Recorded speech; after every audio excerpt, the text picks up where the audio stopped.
Hello everybody, welcome along. My name's Benjamin Bloom. This is the Benjamin Bloom Football Channel. Please leave your bias at the door and join me for our first update of the January transfer window. If you've watched the channel before, we try and keep up with all of the transfers, but just to be very clear, we will be talking about the teams that I cover, 24 in the Championship and our dearly departed in the Premier League: Villa, Leeds, Norwich, Brentford, Watford. No rumours, you can do that on Twitter. So we'll be talking about completed transfers, so I need club website announcement, player holding shirt and some banal quote saying that he can't wait to get started, buzzing to get going, or whatever is going to be reported on the club website. We'll in the main talk about incomings. If your fourth choice reserve under 23 left back has been loaned down to the National League, we might well not be talking about it, etc. etc. And of course, for those people that get very upset, if your transfer has not yet happened, I won't be talking about it. That'll be on the next show. So we'll try and keep up as best we can. But a big deal already in the Championship. And of course, these transfers went through on January the 1st. So these are deals that have been kind of already done whilst the window's been closed and waiting to reopen and just announced today. But Daryl Dike has gone to West Brom. And this is one of those transfers that we've kind of been speculatively talking about since Valérien Ismaël jumped from Barnsley to West Brom. And often these things, you put two and two together and the transfer never happens. But this one, it was obvious and it has happened. Why was it obvious? Because Dike was a key player for Ismaël last season at Barnsley. Came in at exactly the same time, didn't he? On a loan from Orlando City, isn't it? Yeah.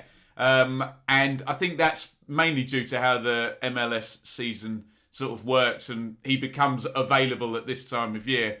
2 years running, he's arrived in the Championship. But surprisingly, it's a permanent because it was a loan last season to Barnsley, and then he went back to Orlando in the summer.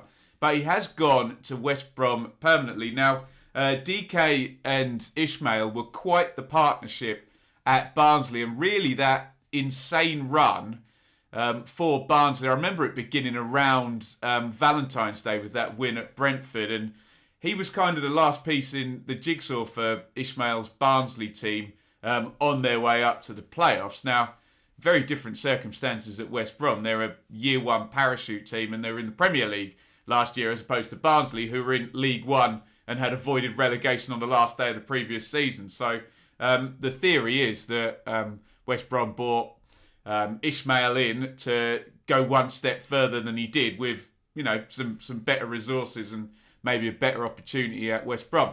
In terms of where the team are at the moment, West Brom are not firing in front of goal. We've seen they loaned in Jordan Hugill.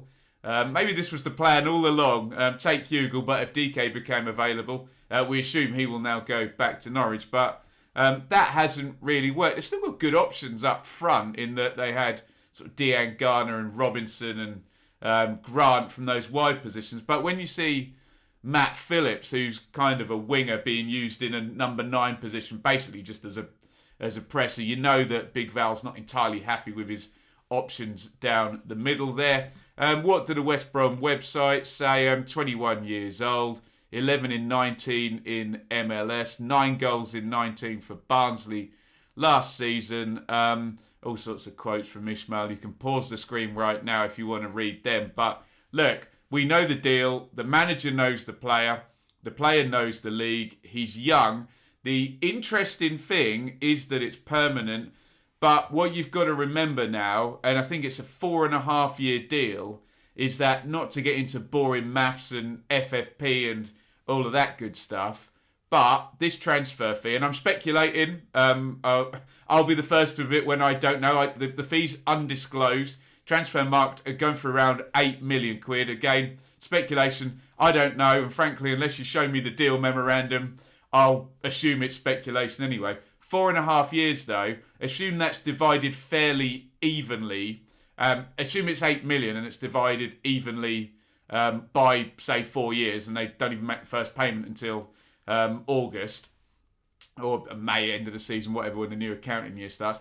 Probably on the balance sheet is £2 million per year, and as a 21-year-old with big resale value, I would assume it's quite a similar deal to what Fulham have done with Harry Wilson, and not even a penny changed hands there. So what you have is these parachute teams can afford the wages, and they can afford to write into the contract a big bonus if they get promoted. So that's how these deals are frankly done now. You're essentially leveraging your income on your balance sheet with the parachute payments to pay wages and eke out a transfer fee over 4.5 years here. So honestly, I don't think it'll have much influence on the balance sheet at all. When you've got that 45 million quid year one parachute payment coming in, you can write a lot of stuff off against it under these slightly spurious, murky FFP rules that seem to make you have a big struggle if you are going up against those teams. But look, there we go. It's not a rant about wealth distribution. We all know how that works, and it's not West Brom's fault either that's how the system goes. And they've signed a good player that's familiar to the manager, and I suppose the maximum upside here is they're in fourth, and Blackburn have snuck ahead of them. You've got two other parachute teams, Fulham and Bournemouth, in first and second. And I suppose the plan is this guy makes a difference on the pitch. There's an improvement. They trend up, and it takes them from a playoff team as they are at the moment into a feasible, viable, word you want to use, automatic challenge. So it looks a bit of a no-brainer to me, and especially if they've managed to ratchet out the fee over the 4 years of the contract, and they can put his value down in terms of their amortisation as high, which they will be able to because he's 21 years old as well. Looks like a bit of a no-brainer deal to me, and it's down now.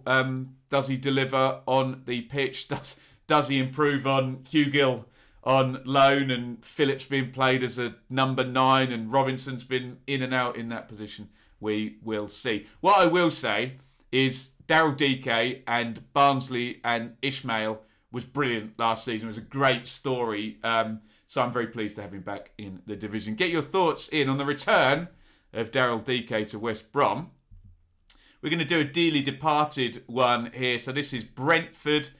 We will mix up the dearly, so I don't have to do separate videos. We will mix up the dearly departed transfers and the championship transfers. Jonas Lossl joins Brentford from FC Midtjylland. Where have we seen that before? Well, of course, Midtjylland is majority owned by Matthew Benham, who owns Brentford.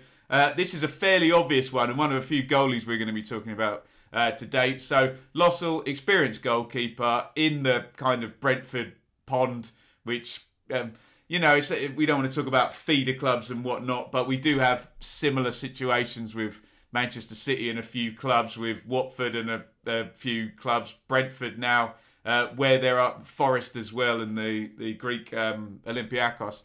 So there's a few situations where players move readily between these clubs, and it makes all the sense in the world, doesn't it? David Raya, the first choice Brentford goalkeeper, is injured. Fernandez has been covering him. Whether or not Lossl will be used in terms of first team, I don't know. There's some quotes from Thomas Frank here. I'm reading down from the right-hand side. The most important thing is that he will add experience within our goalkeeper group in our first Premier League season. Experienced goalkeeper in training, and also someone has played Premier League games to be used to that match day environment if he starts a game for us. So it does sound like he's just been brought into the pool to add a little bit more experience whilst David Raya is injured. So is he on loan? Is he? Yeah, on loan until the end of the season. So a little bit of a no-brainer. 32-year-old experienced goalkeeper. No fee from one club with the same ownership, majority shareholder as Brentford do. So a little bit of a boost there from the Brentford goalkeeping ranks. Not a big one to write home about, but get your thoughts in the comments on that. Here is Keinan Davis, who we should be familiar with in the Championship because he has been here before with Aston Villa, 23 years old. So young striker Keinan Davis, and I think it said, it would stand to reason that is Steve Cooper's first signing as Forest manager. Obviously, Cooper came in September, wasn't it, when Chris Hughton went out. Forest have then gone on a surge since.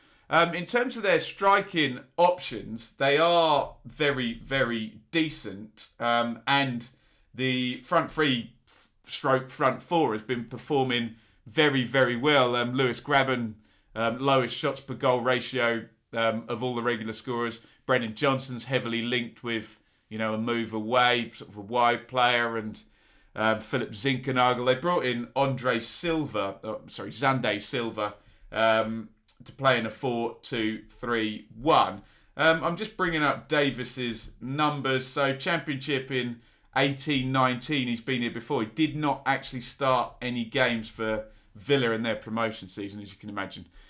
Tammy Abraham was a little bit more the first choice there. Been in the Premier League, obviously, with Villa since then. 4 starts in 19-20. 1 start, but he did get a goal in the Premier League last season.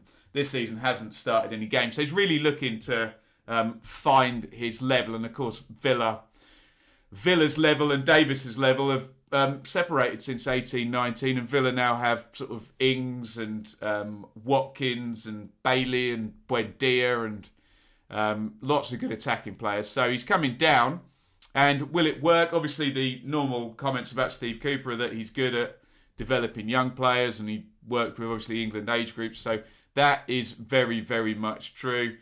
So a loan until the end of the season, and who knows really? I always saw Davis as a kind of inside forward, so Cooper often moves from a back 3 to a back 4. He doesn't mind changing that, but more often than not, sort of wide players coming in. I know he went with Mayhew and Lowe as a front 2 at Swansea for a while, didn't he? But I suspect Grabban will be his first choice central guy, with Johnson, Zinkernagel, Davis, Silva, all as options to join on. And it can work as a front 2 as well. So, yeah, good luck to Keinan Davies. Honestly, unless he comes here and, in the same way Rhian Brewster did for Steve Cooper, scores that level of goals, you would imagine he's kind of playing for a move here, probably to the Championship and maybe to Forest. So, all being well, I think the best case scenario for all the clubs is Davies comes, scores some goals, Forest get a striker and sign him long term, and Villa get some money for a young player they've developed. Let me know how you think he will do. That's Keinan Davies to Nottingham Forest. Morgan Whittaker. It's all very incestuous here. So Morgan Whittaker was signed by Steve Cooper for Swansea from Derby last season. Whittaker was sort of part of a group of young players there that all came through. We're talking Sibley, Bird, Buchanan, Whittaker there as well. Obviously, this is kind of before Ebosele and Plange and the new guys, Thompson, that have come through at Derby this season. And the Rams cashed in to a certain extent. I think it's about $750,000 Swansea spent on him. Hasn't really happened there. And obviously, Joel Pirro's come in, Jamie Patterson, and they're the goal guys at Swansea. Excuse me. So Whittaker's gone out on loan to Lincoln.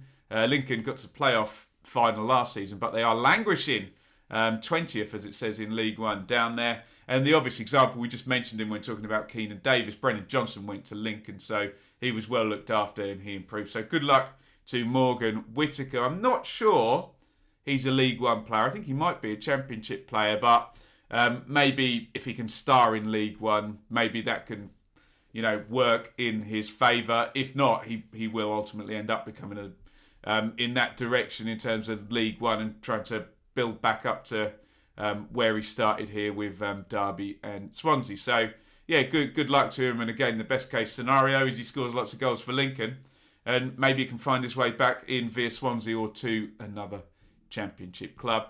A couple of quick ones, just a couple of goalies. Dejan Stojanovic of Middlesbrough has gone to Ingolstadt on loan. He's not really near the first team at Middlesbrough, and Warnock didn't sort of fancy him either. It feels like Boro have really settled on having a real first choice, top number one. I know they've had Daniels and Lumley, and I don't know. Feels like they could still shore up that position, but it's not going to be Stojanovic, and he'll probably be on his way out at the end of the season.